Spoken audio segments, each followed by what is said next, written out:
My brother ran away from his wedding. After his fiancée invited our mother, who he had cut off. Years ago, I don't even know where to begin. My hands are still shaking, and I feel like I'm going to throw up. I need an outside perspective because my entire family is coming at me, and I'm starting to wonder if I'm the crazy one. It was supposed to be the perfect day. My brother Adrian was getting married in this ridiculously beautiful garden venue just outside of San Jose, Costa Rica. Think lush, giant green leaves, flowers I don't even know the names of bursting with color, and the sound of birds in the canopy. As dusk settled, the whole place was lit up with what must have been thousands of tiny fairy lights, draped over everything. It looked like a literal fairy tale. Every detail was flawless, from the hand-carved wooden place cards to the string quartet softly playing in the corner. It was intimate. Maybe 70 guests, every single one of them hand-picked to be a part of the new, sci-fi world Adrian had built for himself. Seeing him standing at the front, waiting for his fiancée, was one of the proudest moments of my life. After the childhood we had, seeing that genuine, unburdened smile on his face felt like a miracle. We've always been incredibly close, more like allies than just siblings, protecting each other from the chaos in our home. For years, his happiness was my only goal, and he'd finally found it. Or so I thought. His fiancée, Lorena, was the architect of this perfect day. She was one of those women who just gets things done. She's charismatic, competent, and has this energy that makes you believe she could solve world hunger with a few well-placed phone calls and a color-coded spreadsheet. When Adrian met her, we all breathed a sigh of relief. She seemed like exactly what he needed, a strong, stable partner who could help him build the life he deserved, a life completely walled off from the past. She organized everything, not just for the wedding, but for their life. She found their apartment, she managed their finances, she planned their future. She was the fixer. This wedding wasn't just a party. It was a statement. It was the final brick being laid in the fortress Adrian had been building around his life for the last decade. Every choice, from the venue in a country that felt like a fresh start to the very specific guest list, was intentional. It was designed to be a sanctuary, a definitive and public declaration that he had escaped, that he was happy, he was healthy, and he was safe. I looked around at the smiling faces of our friends and chosen family, and my heart felt so full it ached. I really believed in that moment that we had finally made it to the other side of the pain. I had no idea that the person he trusted most was about to burn his sanctuary to the ground, with him inside. To understand what happened next, you have to understand the one, unbreakable rule of Adrian's life. No contact with our mother, Celeste. I'm not going to get into the gritty details here, but our childhood wasn't just difficult. It was a long, suffocating nightmare of emotional abuse and instability. For Adrian, she was a ghost that haunted his every success, a voice in his head that told him he wasn't good enough. Going no contact wasn't a choice he made out of anger. It was a matter of survival. It was the only way he could learn to breathe on his own. His therapy, his hard work, his entire sense of self was built on the foundation of that one sacred boundary. It was non-negotiable. And that was the one thing Lorena, the ultimate fixer, could never seem to accept. She saw our fractured family as a problem to be solved, another project to manage. To her, trauma was just a messy variable in an otherwise perfect equation, and she was convinced she had the formula to fix it. Over the years, there were little signs, little red flags I tried to ignore. She'd bring Celeste up in these casual, probing ways. A few months ago, she was scrolling through an old family album and sighed. "It's just so sad. Don't you think people can change?" Adrian shut it down immediately, his voice flat and cold. "Some people don't. And I'm not willing to risk my sanity to find out." Another time, when they were first discussing the guest list, she actually had the audacity to suggest sending Celeste an invitation as an olive branch. I was there, and I saw the look on Adrian's face. It was like a mask dropped. The happy, relaxed man I'd come to know was gone, and for a second, he was that scared kid again. He told her in no uncertain terms that the discussion was over. He thought that was the end of it. He trusted her. But Lorena saw his boundary not as a wall to protect him, but as a challenge to overcome. She believed she knew what was best for him, better than he knew himself. She thought she could orchestrate a beautiful, movie-style reunion and be the hero of the story. This brings me to the wedding. When they got engaged, Adrian sat her down for one serious, non-negotiable talk. I know because he told me about it right after. He said, "Lorena, you can have any dress, any venue, any flowers you want. I will do anything to make you happy. But there is one thing that I need from you. My one condition. Celeste cannot be there. She cannot know the date. She cannot know the location. She cannot exist on that day. If she shows up, I will not get married. I will walk away." He told me he made her look him in the eyes when he said it. He needed to see that she understood the gravity. And she did what she always did.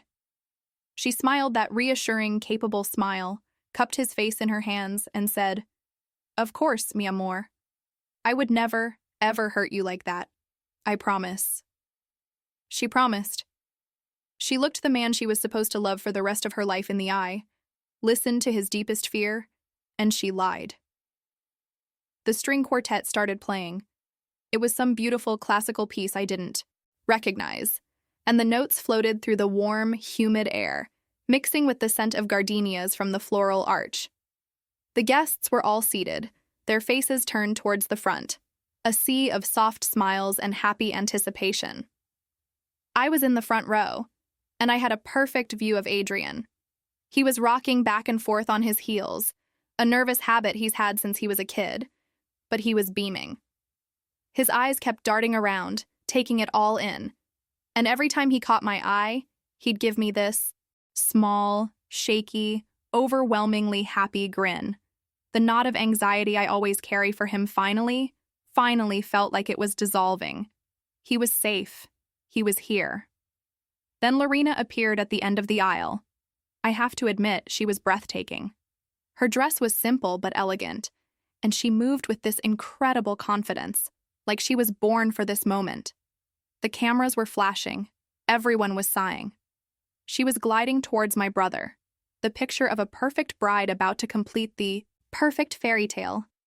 She reached him, took his hands, and the officiant smiled, ready to begin. To everyone else, it looked like a tender, private moment. She leaned in close, her lips almost brushing his ear, her smile never wavering for the cameras. She looked like she was sharing a secret, a last sweet nothing before they became husband and wife. I found out later what she said, the 6 words that detonated his entire world. She whispered it to him with the same casual, loving tone she might use to tell him he had lipstick on his teeth. I invited her. You'll thank me later. I saw it happen in slow motion. The smile didn't just fade from Adrian's face, it was stolen. It was like a light switch being flipped off behind his eyes, leaving nothing but darkness. His hands, which had been holding hers, went slack. His head snapped up, and his gaze began a frantic, methodical scan of the crowd. He wasn't looking at the beautiful scene anymore. He was hunting for the monster he'd been promised wasn't there. His eyes swept past me, past our cousins, and then they locked onto something in the second row. I followed his gaze. And there she was, Celeste, sitting there dressed in a pale lavender suit, dabbing at her eyes with a lace handkerchief in the most performative display of motherly love I had ever seen. She looked right at him and gave him a watery, triumphant little smile. The color drained from Adrian's face so fast I thought he was going to pass out. It was a visceral, physical reaction, a flush of white that started at his neck and shot up to his hairline. I saw a single violent tremor run through his body. It wasn't anger on his face. It was pure, unadulterated terror. The look of a cornered animal. The look I hadn't seen since we were children. He dropped Lorena's hands. He didn't yell. He didn't make a scene. He just shut down. Without a single word, without even a final glance at the woman he was about to marry, he turned on his heel. He walked, his steps measured and robotic, straight off the dais. He walked past the shocked officiant, past the string quartet whose bows faltered into a screeching silence, past the rows of stunned guests. Their confused murmurs turned into a wave of rustling silence. He didn't look at anyone. His eyes were fixed on a side gate in the garden wall, a small wooden door meant for staff. He pushed it open, stepped through, and disappeared. Just like that, the groom was gone, and all that was left was the deafening silence and Lorena, standing at the altar alone, her perfect smile finally starting to crack. For a second, nobody moved. It was like the whole world had frozen. The only sound was the string quartet's last note hanging in the air, sour and unresolved. My brain was just white noise. I couldn't process it. My brother was gone, Celeste was here. Lorena was standing at the altar, alone, a statue in white. Then the spell broke. A collective gasp rippled through the guests. Lorena finally blinked, her perfect bride mask cracking into confusion, then annoyance.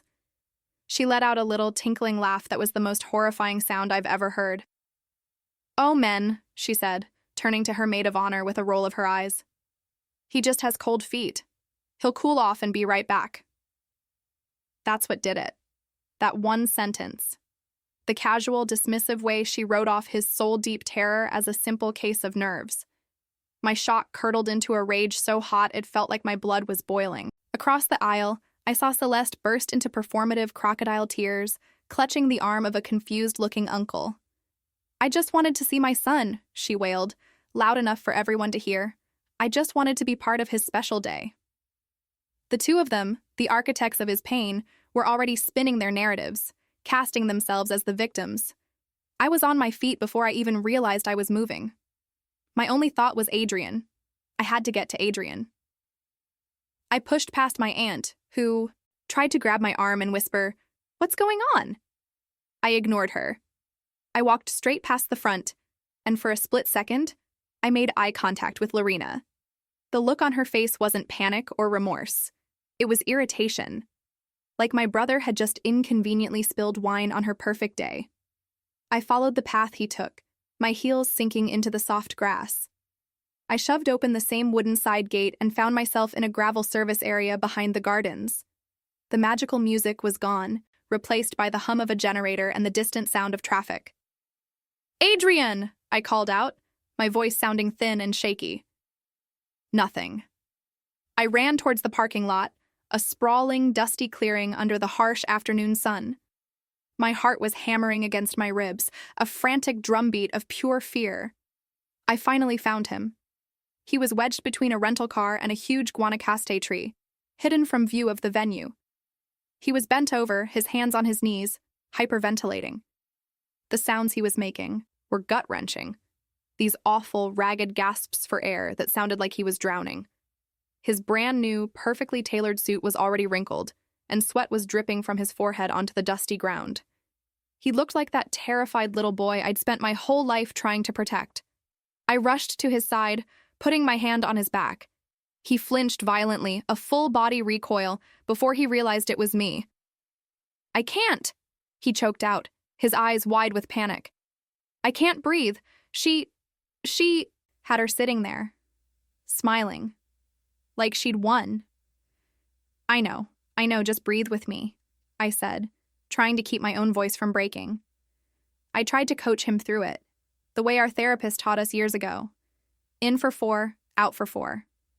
But he was too far gone, trapped in the nightmare she had deliberately created for him. He finally managed to suck in a shuddering breath and straightened up, leaning his back against the car. He looked utterly broken. It wasn't just sadness.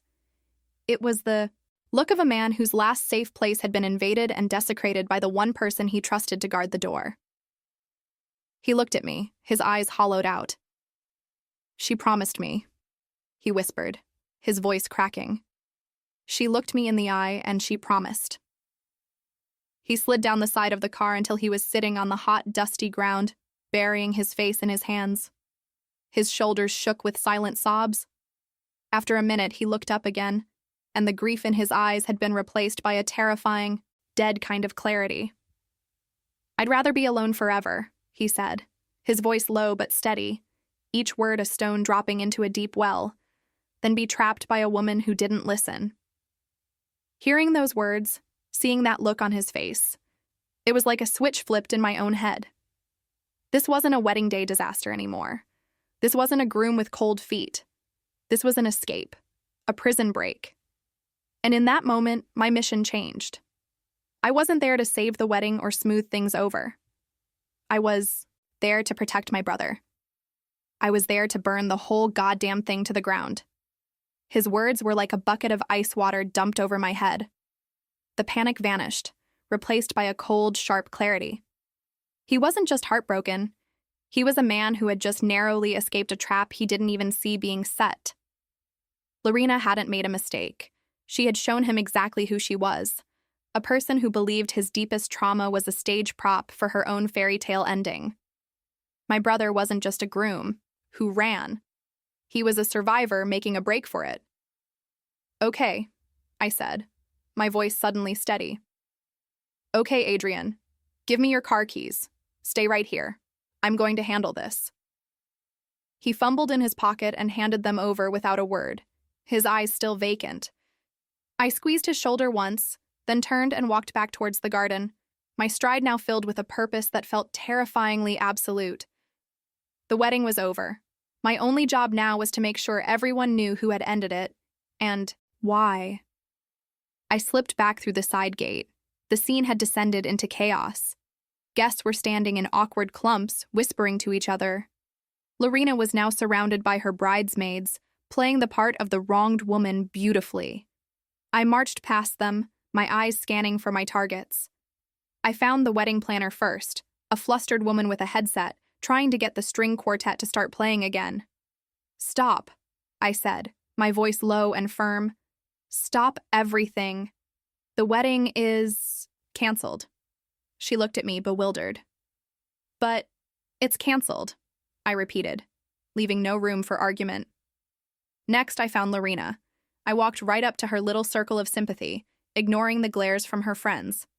I pulled out my phone, unlocked it, and hit record. I held it up discreetly, angled towards her. "Lorena, why did you do it?" Her head snapped up, her eyes flashing with anger. "This is not the time, Camilla." "You promised him," I said, my voice dangerously calm. "He gave you one rule. One. Why did you break it?" Her face hardened. She actually crossed her arms, a smug, defiant look settling on her features. "I did it for him," she said, her voice dripping with self-righteousness. "I thought if he could just see her, see that she loves him, it would bring him closure. I was trying to heal your broken family. It's not my fault he's too emotionally stunted to accept a gesture of love." I felt a wave of nausea. She wasn't sorry. She was proud. She truly believed she was the hero. I got it all on tape. I just nodded slowly, saved the recording, and put my phone away. I turned to find the officiant, a kind-faced man who looked completely shell-shocked. "It's over," I told him. "Adrian's gone. We need to tell the guests to leave." But as I was about to walk towards the microphone set up for the speeches, they descended on me. A wall of family. My aunts, my uncles, Lorena's parents. They cornered me near the gift table. "Camilla, don't you dare," my aunt hissed, grabbing my arm. "You cannot humiliate this family. He's probably just scared. Go talk to him, calm him down. She made a mistake. People make mistakes." Lorena's father stepped forward, his face red with fury. "My daughter planned this perfect day for 2 years. Your brother is making a scene over nothing. You need to fix this, not make it worse by turning it into a public spectacle." They were all talking at once, a chorus of voices telling me to smooth it over, to think of the optics, to force my brother back to the altar to marry the woman who had just detonated a bomb in the middle of his soul. I felt my resolve begin to fray under the sheer weight of their pressure. For a fleeting second, I thought, maybe they're right. Maybe I'm just escalating things. Just as I was about to break, the officiant touched my elbow. "Miss," he said, his voice quiet but urgent. "Can I speak with you for a moment?" He pulled me away from the family vultures. His expression was grave. "I think you need to see this," he said. He reached into the inside pocket of his jacket and pulled out a thick, sealed, cream-colored envelope. My brother's name was written on the front in his familiar, sharp handwriting. "Adrian gave this to me 3 weeks ago," the officiant explained, his eyes full of a sad understanding. "He gave me a very specific instruction. He said, 'If my mother, Celeste, is present at my wedding ceremony, you are to cancel the proceedings immediately, and you are to give this letter to my sister, Camilla.'" My breath caught in my throat. I took the letter from him. It was heavy in my hand. He knew. He knew she couldn't be trusted. This wasn't a groom having a sudden panic attack. This was a man executing a contingency plan. A dead man's switch. My spine went rigid. All the doubt, all the second-guessing, evaporated. I wasn't the one setting the fire. I was just the one holding the match that Adrian himself had given me. I walked away from the officiant, the thick envelope, feeling like a lead weight in my hand. The voices of my relatives faded into a dull, angry buzz behind me. All I could hear was the thumping of my own heart and the crunch of my shoes on the gravel path as I walked toward the small, elegantly decorated dais where the microphone stood. Every step felt a mile long. I could feel all 70 pairs of eyes on me, this sea of confused, curious faces. They didn't know if they were witnessing a delay or a disaster. I was about to show them. But as I put, my hand on the cool metal of the microphone stand, a wave of nausea washed over me. My aunt's words were ringing in my ears. "Don't you dare humiliate this family." I looked out at the crowd and saw Lorena. She was standing there surrounded by her bridesmaids, her face a mask of furious indignation. And for one horrible, gut-wrenching second, my resolve wavered. I saw her not as the villain, but just as a woman in a white dress, a woman who had spent 2 years planning this day, a woman whose life I was about to publicly and irrevocably shatter in front of everyone she knew. Am I really going to do this? Am I escalating this into something it doesn't have to be? Maybe I should just quietly tell everyone to go home. Maybe I should just let this die. I was about to become the monster in her story forever, the crazy, vengeful sister-in-law who blew everything up. My hands started to tremble. The letter felt slippery with sweat. I was about to turn a private catastrophe into a public execution, and a small, terrified part of me screamed that this was wrong, that I should have tried to broker peace, to be the bigger person. But then, the image of Adrian slammed back into the front of my mind so violently it felt like a physical blow. I didn't just remember him in the parking lot. I was there again. I could hear the ragged, desperate sound of him gasping for air. I could feel the tremor in his back when I touched him.